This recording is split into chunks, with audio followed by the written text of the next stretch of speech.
Good morning students of class 7th। आज हम हिंदी वसंत का पाठ नीलकंठ पढ़ेंगे। ठीक है, ये इसकी रचना किसने की है, किसके द्वारा लिखित है? यह महादेवी वर्मा जी के द्वारा लिखी गई है। ठीक है, महादेवी वर्मा के बारे में हम कुछ जान लेते हैं। महादेवी वर्मा हिंदी की सर्वाधिक प्रतिभावान कवित्रियों में से एक मानी जाती हैं। वे छायावादी युगों के 4 स्तंभों में से एक हैं।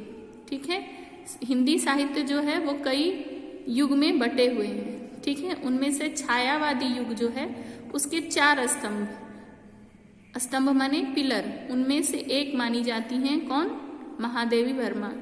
और उन्हें आधुनिक युग के मीरा के नाम से भी जाना जाता है। आधुनिक युग की मीरा कहा जाता है महादेवी वर्मा का।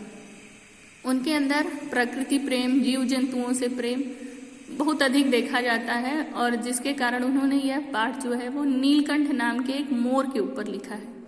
ठीक है, यहाँ पर देखते हैं हम पात्र कौन कौन से हैं इसमें। नीलकंठ नाम का एक मोर है, मोरनी इसमें 2 हैं, राधा नाम की और कुब्जा नाम की, और लेखिका स्वयं है इसमें कुछ कठिन शब्द आए हैं।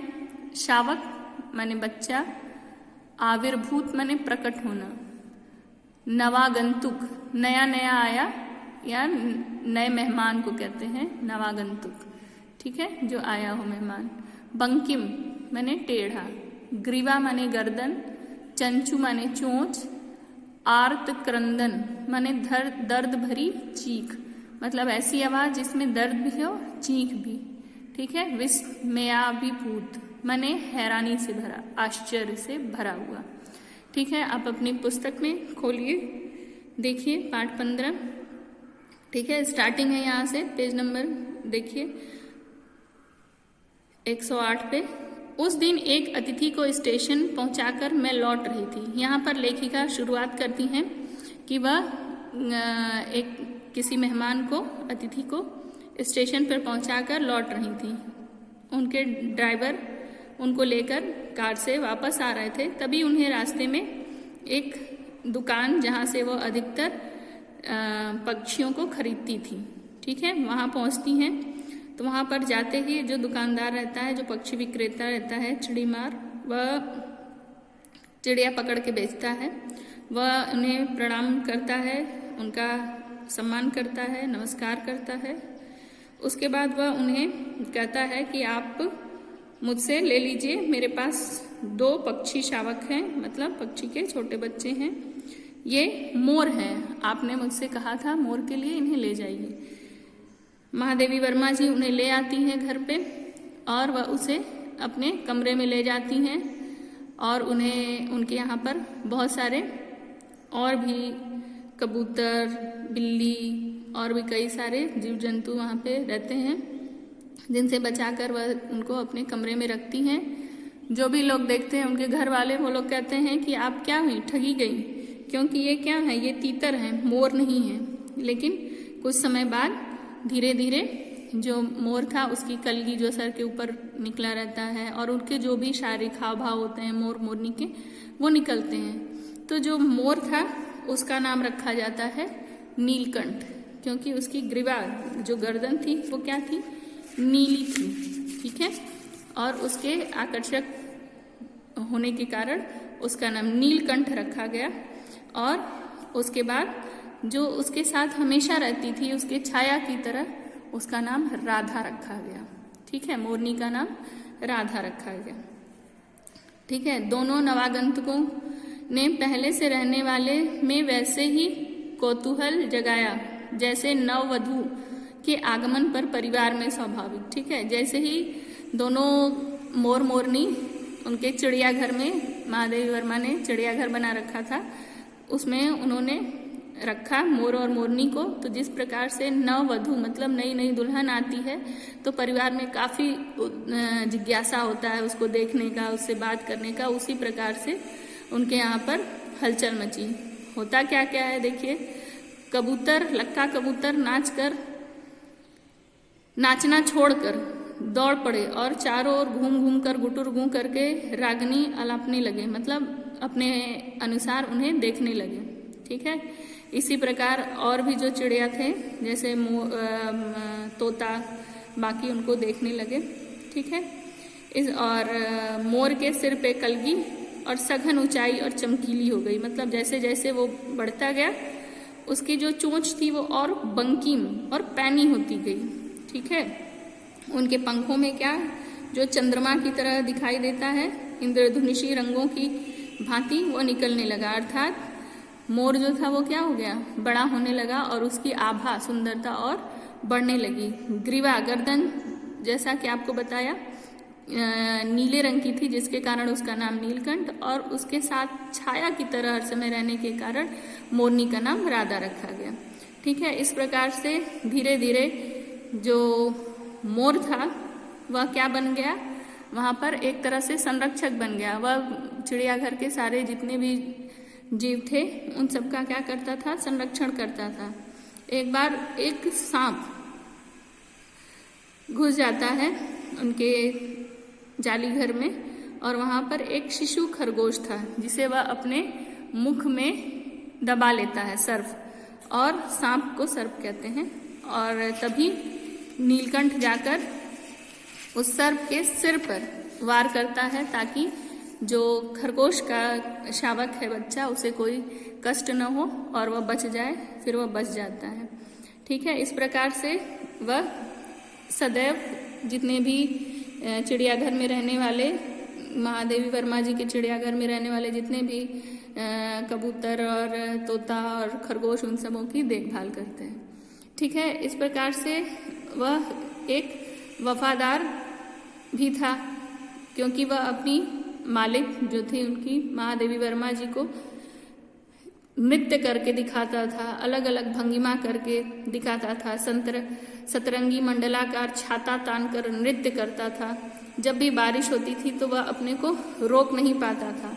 और एक बार महादेवी वर्मा जी अपनी एक सहेली को लेकर आती हैं अपने घर, तो उस विदेशी महिला के सामने नीलकंठ बहुत ही अच्छे से आते हैं और नृत्य करके दिखाते हैं, तथा महादेवी वर्मा अपने हाथों पर, हथेलियों पर भुने हुए चने रखती हैं और वह धीरे धीरे एकदम कोमलता के साथ नीलकंठ उसे उठाता है और खाता है। यह देखकर कोई जान ही नहीं सकता कि ये वही चोंच है जो विषधर अर्थात सर्प के, सांप के खंड खंड टुकड़े कर सकता है। इस कारण उस महिला ने नीलकंठ को परफेक्ट जेंटलमैन की उपाधि भी दे डाली थी, ठीक है। इस प्रकार से नीलकंठ अपने मालिक के प्रति बहुत वफादार भी था, ठीक है। नीलकंठ और राधा का सबसे प्रिय ऋतु कौन सा था? वर्षा ऋतु थी, जिसमें वह क्या करते थे, पंख फैलाकर खूब नृत्य करते थे, जिससे देखकर महादेवी वर्मा अत्यंत प्रसन्न होती थी। लेकिन तभी इस आनंदोत्सव की रागनी में बेमेल स्वर बज उठा, और यह एक करुण कथा है, ठीक है। यह कहानी अभी तक तो काफी आनंददायक थी, लेकिन आगे जाकर यह क्या हो जाती है, करुण कथा में बदल जाती है। एक दिन किसी काम से महादेवी वर्मा जी उसी दुकान के पास से जा रही होती हैं जहाँ से उन्होंने नीलकंठ और राधा को लाई थी। वहाँ जाती हैं तो वहाँ पर उनका वही जो रहता है दुकानदार, वह मिलता है। वह कहता है कि देखिए किसी चिड़िया मार ने इसको पकड़कर इस मोरनी को घायल कर दिया, जिसके कारण इसका एक पैर खराब है और यह एक पैर ठूंठ जैसा है, मतलब ठीक से यह दोनों पैरों पे अपने खड़ी नहीं हो पाती है। इसे आप ले लें। महादेवी वर्मा जी उसे अपने घर ले आती हैं और उसका नाम कुब्जा रखा जाता है। कुब्जा अपने नाम के अनुरूप ही थी। वह राधा और नीलकंठ की मित्रता से काफी जलन रखती थी। वह दूसरों से लड़ाई झगड़ा बहुत करती थी। वह ईर्ष्यालु भी थी। इस प्रकार से वह जब भी देखती नीलकंठ को राधा के साथ, तो वह क्या करने लगती थी, वहां पर विभिन्न प्रकार से उन दोनों को परेशान करती थी। इस प्रकार से अंतर्द्वंद होने के कारण, अंदर ही अंदर परेशान होने के कारण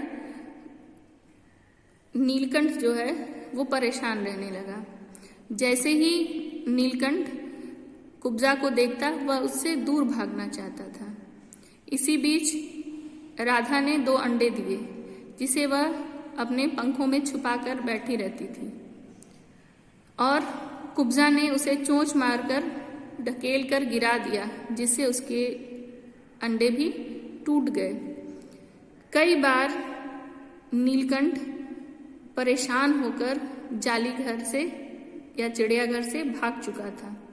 वह बहुत ही थका हुआ अनुभव करता था। वह एक दिन सवेरे नीलकंठ अपनी पूंछ पंख फैलाए धरती पर उसी प्रकार बैठा हुआ था जैसे वह खरगोश के बच्चों को पंखों में छिपा कर बैठता था। वास्तव में इसमें कोई संदेह नहीं था। महादेवी वर्मा जी ने काफी पुकारा लेकिन नीलकंठ ने कोई जवाब नहीं दिया। क्यों? क्योंकि वह मर गया था। अब महादेवी वर्मा उसे ले जाती हैं लेखिका, उसे ले जाकर संगम की धारा में उसका प्रवाह कर देती हैं, उसे बहा देती हैं और उसके कुछ ही समय पश्चात कुब्जा जो रहती है वह भी उसको बिल्ली जो रहती है उसने दांत लगा देती है, पंजा मारती है जिसके कारण वह जहर से उसके दांत के जहर से मर जाती है।